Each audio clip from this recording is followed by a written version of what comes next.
विमला मेरी बीवी है। इसीलिए डील करने आई थी मेरे पास।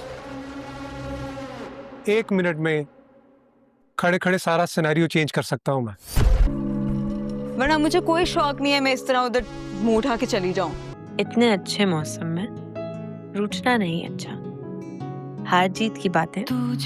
जिस प्रॉपर्टी पर तुम इतना इतरा रहे हो वो रिमला की है। जब चाहे तुम्हें ठोकर मारकर निकाल सकती है यहाँ से। कल पर हम उठा रखे, आज दोस्ती कर ले।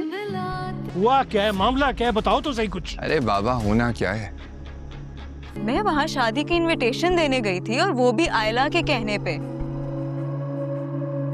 जब से इसको इसकी मांगे तांगे की फैक्ट्री मिली है, लगता है अपनी। नाजरीन, आप देखेंगे कि शामी तो ओन को कहता है कि ये सब कुछ तुम इसलिए कर रहे हो कि तुम्हें एक मांगी तांगी फैक्ट्री जो मिल गई और उसके तुम मालिक बन चुके हो, लेकिन तुम मेरे से आगे नहीं निकल सकते। इधर आप देखेंगे कि ओन उसे कहता है कि अपनी हरकतों से बाज आ जाओ। मैं जानता हूँ जिस पर तुम ज़्यादा तरा रहे हो वो तुम्हारा नहीं, रिमला का है। अगर मैं चाहूँ तो रिमला को कह कर तुम्हें सब चीज़ों से फारिग भी करवा सकता हूँ इस पर।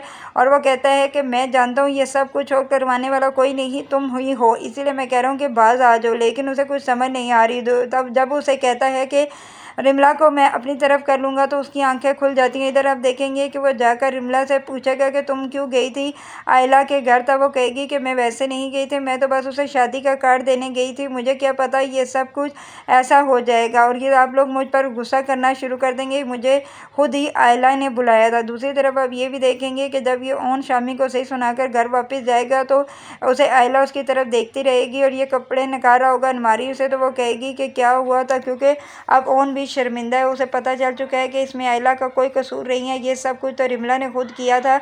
और वह जानता है कि रिमला क्यों कर रही है, रिमला उसे मोहब्बत जो करती है इसीलिए वह सब कुछ कर रही है।